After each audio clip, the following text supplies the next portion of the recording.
pull that up. We'll go over that right now. Hopefully you enjoyed the reading. Number one, when and where did the first ever atomic bomb explosion occur? Griffin, go ahead.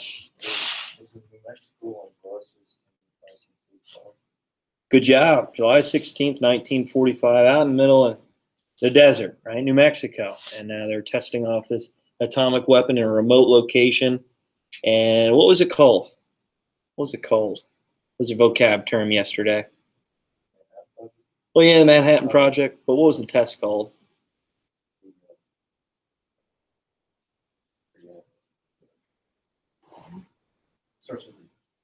Trinity. Yep, good job. Good job. Trinity test. Good. 2, what was the project name that created the first atomic bomb? How long did it take? Who was the head of the project? Troy, what do you got for 2? Well, Manhattan Project. It took 3 years. And Leslie R. Groves. All right. Good job. General Groves, he headed it. Okay. Oppenheimer is a part of the developments of this weapon. We showed that video yesterday. I showed that video yesterday in class about what he was talking about after he saw and witnessed the explosion.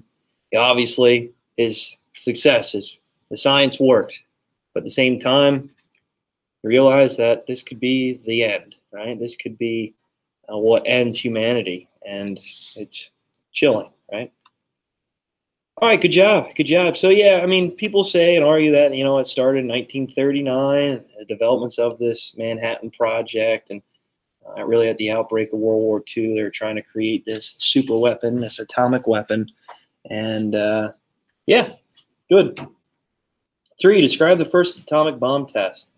What was used? Describe some of the fears when setting up for this experiment. What do we have? What do we got here for this one? Jeffrey? First atomic bomb test was used out in the desert. Fears were that it would possibly destroy the atmosphere that's coming off humanity or go straight through the Earth's core.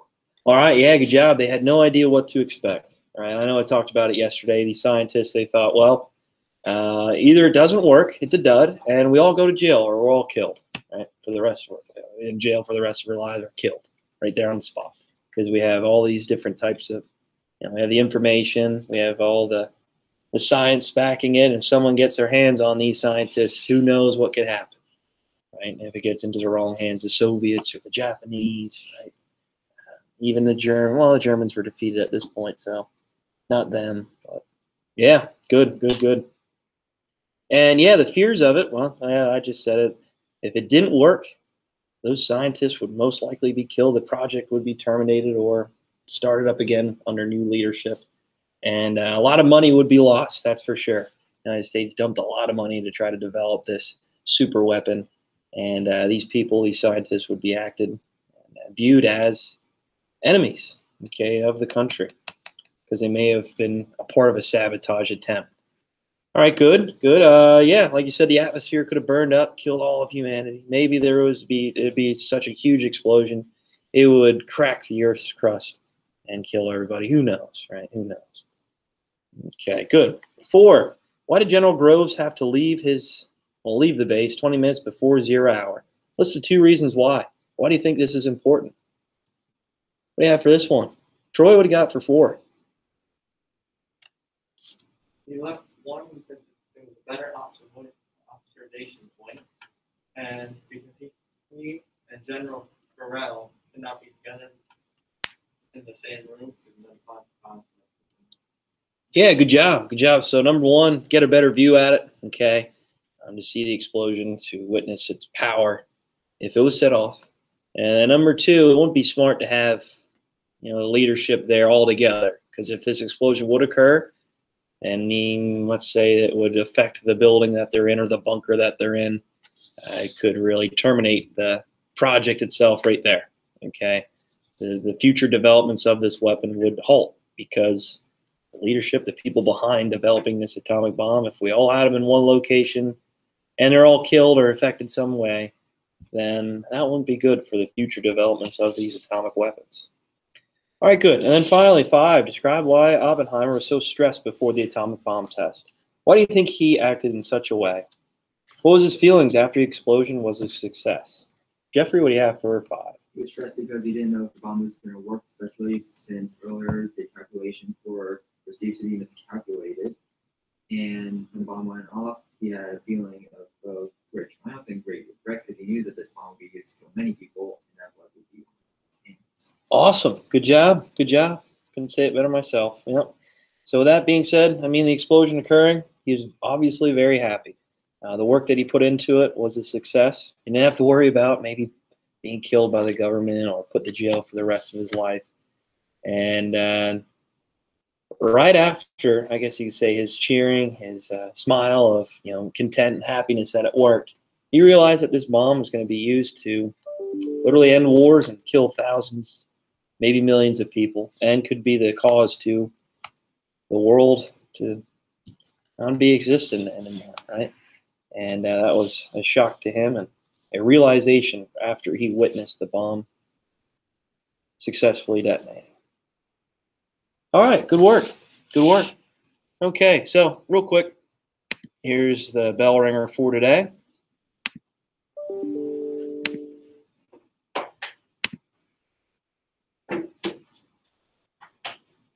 Maybe I don't have one. Oh, here we go. Detail how the Manhattan Project's Trinity test changed the world forever. Where did this test happen? When?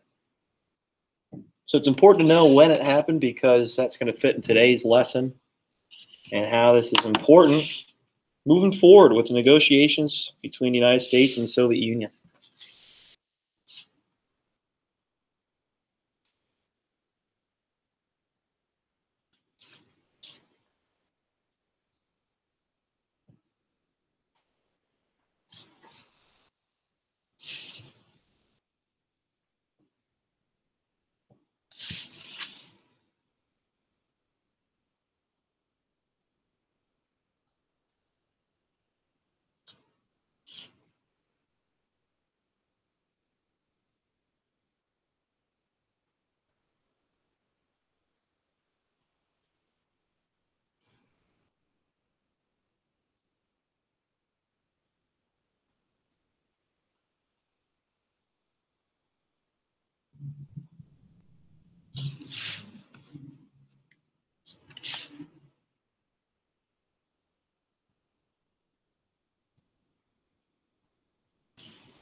All right, so what do we got here? Detail of the Manhattan Project's Trinity test changed the world forever. Where did this test happen and when? Jeffrey, go ahead. Manhattan Project was the United States project to try to create a nuclear or atomic weapon in order to sort of end the war in the Pacific Theater. It happened down in Manhattan originally, but eventually when they realized that they don't want it to possibly harm the public, they moved it down into New Mexico in a remote area so it would no longer be affected. And the whole bomb explosion changed the world forever because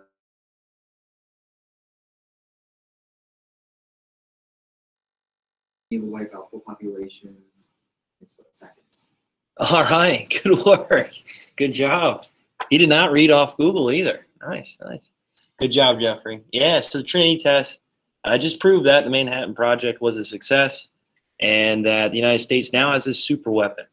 And they'll be the only country to use this on another country to end the war, obviously, in Japan, in the Pacific. And we'll talk about that more on Monday with the bombings of Hiroshima and Nagasaki.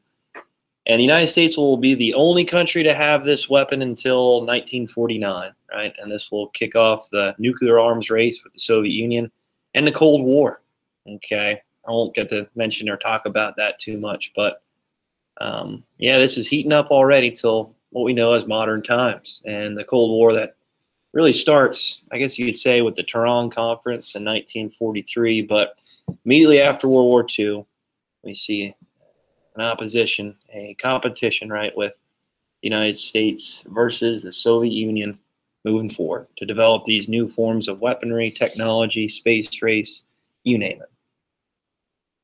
All right, and it happened, like you said, out in New Mexico, remote location, July of 1945. So obviously after the war in Europe and just before the war in the Pacific will end in August. All right, any questions? You guys good with that? Okay, so just one term today. That's it, just one. So the Potsdam Conference, there you go, the Potsdam Conference. We need to talk about this because this is really wrapping up the war. And this is kind of the beginning, the starting of the Cold War.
All right, so what do we have for the Potsdam Conference?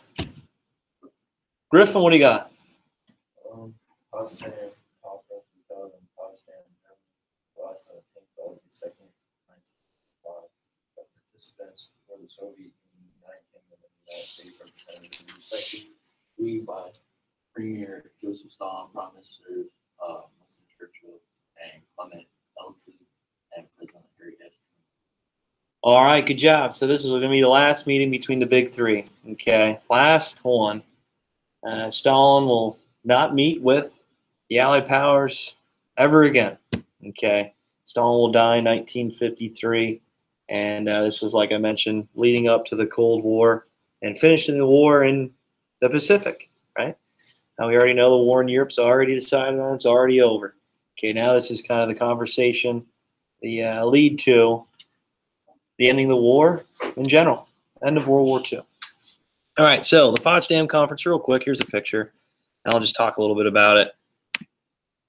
So here is Truman, Stalin, and Churchill. So I guess you'd say these meetings really started with the Casablanca Conference, okay, that invasion of Italy and into Europe with Churchill and Roosevelt. Then it moved to the Tehran Conference with the big three, right? We had Stalin, Churchill, and Roosevelt, and they talked about the D-Day invasion. And then the Yalta Conference in 1945, in February 1945, and that was last meeting with Roosevelt, okay, being a part of it. We all know Roosevelt dies before the war in Europe ends in April of 1945. And then obviously the war ends in Europe, okay, in May of 1945, and now the United States still fighting, right, in the Pacific theater. We just mentioned about the Battle of Okinawa and Iwo Jima, and right around this time is when the Manhattan Project was coming to, a close too with the Trinity test. So this meeting happened, Potsdam, okay, kind of where Germany's at, close to Poland. Again, they wanted to make sure they could appease Stalin, try to make it as close as possible for him so it's not a big travel. So Stalin, Truman this time, and Churchill. So Truman, he wanted to try to set the stage with Stalin moving forward. So after World War II, how is this relationship going to unfold? How are they going to maybe talk it out with post-war Germany and post-war Europe? Okay, we all know Germany's what? Divided into 4 different sections. Okay, but you could say it's divided into 2. The western side of Germany is going to be occupied by Great Britain, France, and the United States, and the eastern side going to be occupied by the Soviet Union. And Berlin, same thing. That's going to be divided into 4 different sections, but Berlin's focused in the Soviet Union. That's going to cause some tensions, obviously. With that being said, Truman wanted to make sure that they could almost, he's looking at it in the future, contain communism from spreading even more into Europe. Right, and there's going to be a lot of conflicts emerging after World War II, like the Mediterranean crisis, like the Korean War, okay, and how communism could spread all throughout the world. So Truman, he wrote in his diary a little bit of how he could talk to Stalin, how he could discuss with him, post-war Europe and the rest of the world, really. And he kind of said how he could discuss with him. He kind of knew exactly what his intentions were as well. The Potsdam Conference just really signified how Stalin, after the war in Europe was already finished, how he'll help the United States in the Pacific theater. Okay, how he will help the U.S. try to finish the job, try to finish the war with Japan.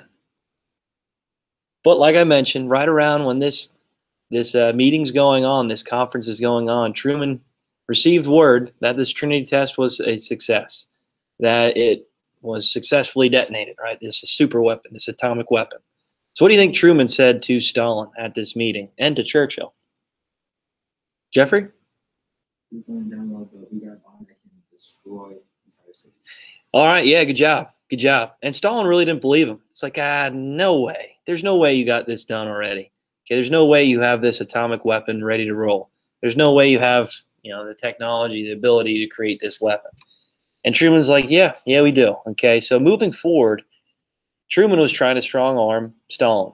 He was trying to say, hey, we have this super weapon. If you ever try to act out aggressively against us, if you ever try to reach too far past your grasp of what we agreed on in Germany at the Yalta Conference, then we could use this atomic weapon on you. All right, so this was almost like a weight put on to Stalin's shoulders, right? Truman was really trying to throw his weight at this conference, okay, at this meeting, and to explain to him that moving forward, they need to have some sort of negotiation, and the United States would have the upper hand. They have the super weapon. Like I mentioned, Stalin didn't believe it. But at the Potsdam Conference, Stalin wanted to try to invade into parts of Asia and move into, fighting the Japanese. Why do you think Stalin wanted to shift his forces, his attention to Asia? He just fought this brutal war, lost 27 million people in Europe against Germany. Why would he want to push his forces, his troops, to the Pacific now? You think he'd just say, you know what, we're going to wrap it up. No, we're not going to get involved. I guess you say the promises that he gave to Roosevelt in the Yalta Conference, right? But why else? What else do you think his intentions were? Griffin, what do you think? Yeah, good job. Good job. Wherever wherever his troops, his soldiers step foot on in Asia, wherever they expand to, that's where his control is going to be. And parts of Mongolia, Manchuria is right here, guys. Mongolia is moving into kind of where Manchuria is. The Soviet Union was expanding into these parts of Asia. And by 1949, there's another country that accepts communism. And what country is that? Still communistic today. Griffin? China. Good work. Good work. Yeah, so this influence spread pretty quick. Yeah, there was a civil war in the 1920s in China for the debate over democracy or communism. But yeah, I would say this influence here with Stalin trying to get started and try to move his troops and soldiers into Asia influenced China a little bit more into becoming communistic. And this pushed Truman to utilize this atomic weapon. Yeah, number one, try to save American lives. But number two, why else do you think? Why else? Jeffrey, why else? He wanted to try to avoid having Russia try to step in Soviet communism spread. All right, yeah, good job. Try to put the Soviet Union at bay, right? Try to make sure that they can end this war before the Soviet Union gets boots on the ground in Japan, right? We're going to talk, well, not really talk about it, but North Korea will be communistic. And if communism spreads all throughout the Korean Peninsula, what island nation's next? Japan, right? Japan. So to try to prevent communism from spreading to Japan, Truman was kind of seeing in the future of why and how this could be a problem and a conflict for the United States. Shortly after World War II, right around 1950, just 5 years after World War II, the U.S. will get involved in the Korean War. And obviously that's not something the United States wants to get involved with, but we had to try to contain communism. If that would have spread to Japan, who knows what that war would have looked like, right? That would have been amplified for sure. And China would aid and help North Korea. And the Soviets obviously helping and aiding this North Korea as well with armaments and weapons, and that will lead into the Cold War. But yeah, this meeting, although it was trying to find peace here with all these powers, if anything, this pushed for the Cold War and how there would be a rivalry between the United States and the Soviet Union from here on out. All right, is there any questions on the Potsdam Conference? You guys good? Again, this is the last meeting between the big three. Last meeting we'll see Stalin at, trying to negotiate and talk and communicate with the Western powers, the Allied powers, these democratic nations like Great Britain and the United States. All right, so I have a short video for you. Shouldn't take too long. Oh, those of you at home, please post your bell ringers to the announcement. I'll come around and check your bell ringers.